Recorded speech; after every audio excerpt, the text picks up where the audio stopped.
आत्मने नमः परमात्मने नमः।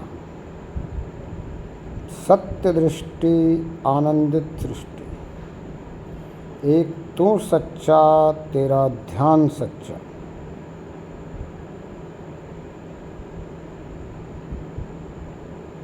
हर व्यक्ति क्या कह रहा है? मुझे लगता है हर व्यक्ति वही कह रहा है जो उसको पता है, पर वह जानता नहीं है कि उसे सही पता है या नहीं है। वह किसी को भटकाने के लिए कुछ भी नहीं कहता है, वह तो उसके अंदर की दया और करुणा के कारण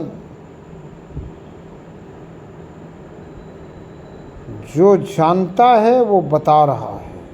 जैसे किसी को कोई भी दुख तकलीफ़ हो, अगर कोई कहता है कि इस मज़ार में चले जाएं, इस मंदिर में चले जाएं, इस मस्जिद में चले जाएं, इस गुरुद्वारे में चले जाएं, इस संत के समाधि पर चले जाओ, या कोई कहता है कि किसी बौद्ध स्तूप में चले जाओ, यहाँ जाने से तुम्हारा दुख दर्द मिट जाएगा, तुम्हारी बीमारी ठीक हो जाएगी, या तुम ठीक हो जाओगे, या तुम्हारी परिस्थिति ठीक हो जाएगी, तुम्हारी प्रार्थना सुन ली जाएगी, तो वह दया करुणा बस कहता है। वह भटकाने के लिए नहीं कहता है, क्योंकि उसको ऐसा लगता है कि शायद परमात्मा इन जगहों पर कैद है। पर क्या आप नहीं जानते कि परमात्मा को कोई कैद नहीं कर सकता?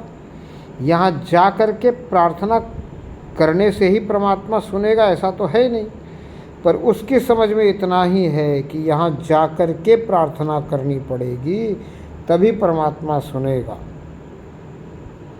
तो यह आपको सोचना है कि वहाँ जा कर के ही प्रार्थना करनी पड़ेगी क्या परमात्मा को कुछ ना कुछ रिश्वत देनी पड़ेगी? क्या कुछ ना कुछ देना पड़ेगा? क्या परमात्मा भ्रष्टाचारी है?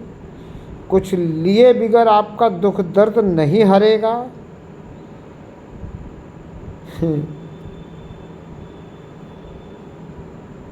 क्या दुनिया में जैसे भ्रष्टाचारियों का सामना करना पड़ता है, वैसे ही परमात्मा के भ्रष्टाचार का सामना हमें करना पड़ रहा है?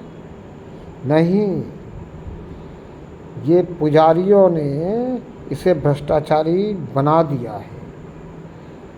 यह इसका भ्रष्टाचार खत्म करने के लिए कितना कुछ चीज़ इनको देना पड़ेगा भाई, तभी यह ठीक करेगा। यह उसकी गलत धारणा है, उसको गलत पता है, पर वह लोगों को बताता है क्योंकि उसको लगता है कि वही सही है। जबकि उससे पूछो तो वह यह जानता है कि परमात्मा अपने अंदर ही है। कुछ पुजारी टाइप के लोग हैं जो अपने आप को साधु संत भक्त प्रभु प्रेमी मुल्ला मौलवी पाठी भंते फादर पता नहीं क्या क्या कहते हैं, वह भी ऐसा बताते हैं कि सिर्फ अपना पेट पालने के लिए परमात्मा के नाम पर लूटते हैं। जबकि परमात्मा को कुछ नहीं चाहिए, वह भी जानते हैं, पर जो जानते हैं वह बताते नहीं क्योंकि डरते हैं पेट कैसे चलेगा।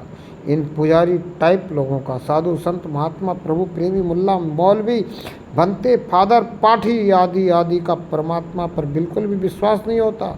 इनका तो विश्वास इनके झांसे में आने वाले लोगों की जेब पर होता है, और वो उस जेब में झांकते हैं कि कितना हम इनकी जेब से परमात्मा के नाम पर निकलवा करके यहाँ रखवा सकते हैं, जिसे बाद में हम उठा के अपने प्रयोग में ले सकते हैं। तो इसलिए संभल जाओ, जागो, जागते रहो और दूसरों को जगाते रहो कि परमात्मा को कुछ नहीं चाहिए, परमात्मा के पास रिश्वत नहीं चलती, परमात्मा किसी चीज़ का भूखा नहीं है। परमात्मा तो सिर्फ आपका भाव देखता है। आप भाव से प्रार्थना कीजिए, आपकी प्रार्थना सुन ली जाएगी। बोलो परमपिता परमात्मा की जय।